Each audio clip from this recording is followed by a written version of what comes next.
Welcome back, everybody. I'm the Doc Bob Lee for 107.5 WBLS. You are watching BronxNet. We appreciate you and love you. Thank you for tuning in. Thank you for checking it all out.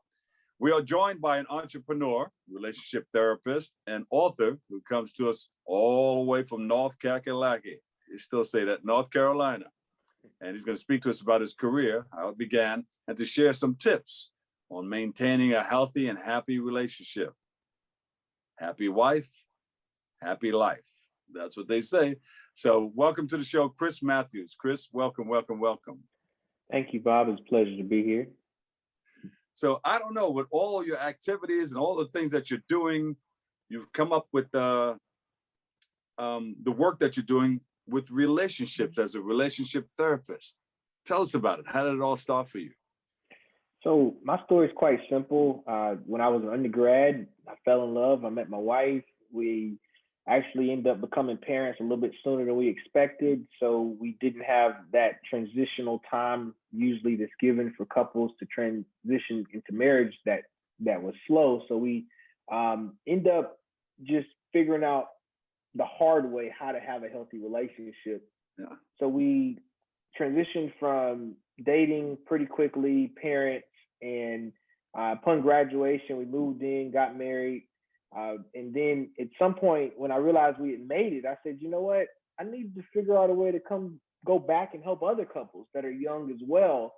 So I ended up going to grad school, getting a master's in marriage and family therapy. And fast forward 16 years later, I'm still with my wife, 13 years married, 3 kids, 2 businesses, and we figured out a way to make it work. There you go. Is there anything in your childhood that maybe helped solidify some of the things that you're doing in your career today? Yeah, so in my childhood, I had some really good examples. My grandfather, my great uncle, they were married to their spouses for over 50 plus years of marriage.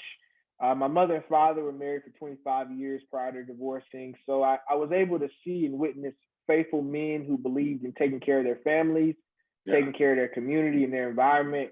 And I always try to live my life every day in their footsteps to ensure I'm doing the same.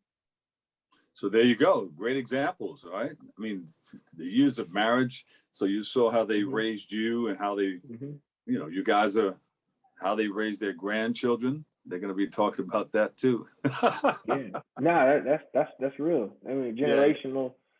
I have good genes. I always share, the legacy. My grandfather, he was one who was in World War II, Congressional Medal of Honor winner, a Marine, a pastor, a professor.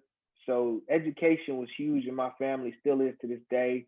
And not just formal education, but educating yourself on topics that may not be taught in school. And that's really what led me to write my book, Finding Your Relationship Fixed, the 4 Reasons Couples Seek Counseling.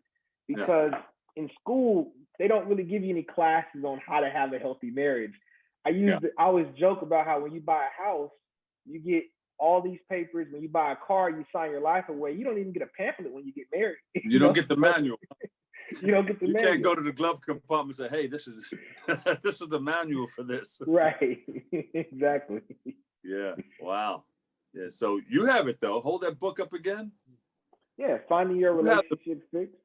What made you want to write that book? Put the pen to the paper. So after graduating and becoming a practicing clinician who predominantly worked with couples, I realized that there were only 4 reasons why couples were constantly coming in. Now, despite the traditional reasons you would imagine, infidelity or cheating, child care concerns, or commitment issues, or finances, or sex, those were issues, but they actually began to come together under 4 major feelings.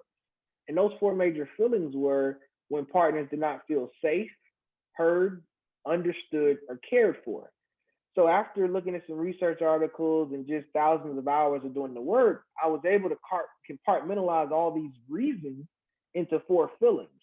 So from my experiences, I was able to author the book and align with one of my major influences that propelled me into the field, Dr. Gary Chapman. He wrote the book, The 5 Love Languages, which is very popular. And I always wanted to have something simplistic or a model that I could create to help couples. And those 4 feelings are really, the cornerstone of a lot of my work. And I'll do an initial assessment with couples, and I'll say, hey, on a scale from 1 to 10, how safe do you feel? How heard do you feel? Understood and loved and cared for?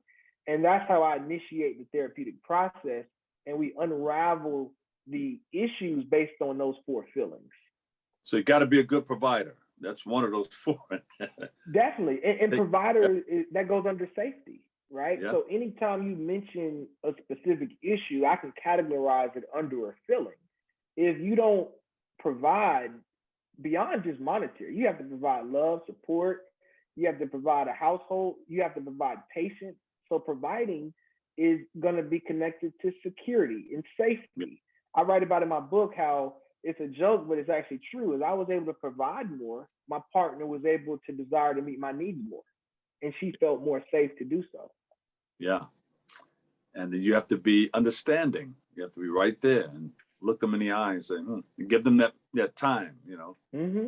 And understanding is a process. Let's talk about this. Let's talk about Definitely. Definitely. And it's interesting because the order is actually intentional. If you don't feel safe with a person, then how are you going to be able to hear that individual or have a conversation? If you don't have a conversation and you can't send messages back and forth, then how are you going to ever develop understanding? And if you don't understand that person, how are you truly going to love and care for them? So all 4 of them do go in a pattern. And as you read the book, it builds upon itself. And you'll be able to see how all 4 of those feelings come together to create a template for a healthy relationship. Yeah. Hey, Chris, as a relationship therapist, who do you see the most? What's the problems that they come to you the most? What comes to you? What So are they? yeah, that's a great question. The main concerns couples are coming in with are usually associated with communication, being able to send and receive messages back and forth. And the other concern is usually going to be safety and security as it relates to if they're in a monogamous relationship or if they're committed, feeling like the partner doesn't have the same values that they share when it comes to interacting with other people. So you're looking at boundaries being breached. Yeah. And those are going to be the 3 boundary intrusions, which I talk about in my book, infidelity or cheating, and then the ability to communicate and express yourself with your partner in a way that you don't feel attacked or judged, or to reduce the defensiveness. A lot of times partners are defensive. So those are the major issues that I'm seeing in counseling. Where does trust fit in?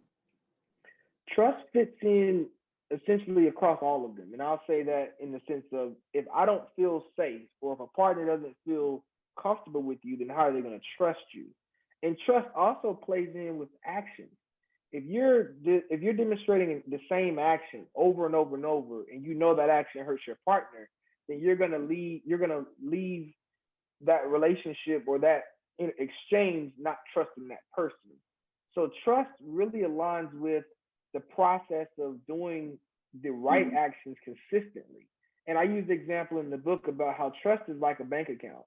Yeah. It adds up equity. And you can find more about this on your website. You have a website? Yes. So relationshipcounselingtools.com is the product website. ChrisAMatthews.com is my personal website. Hey, Chris, thank you so much. And you're always welcome back. All right. Hey, and thanks for having me. Sports, you're so very welcome. If you're into sports, Bobby C's up next. He has the latest in the world of sports right here on Open.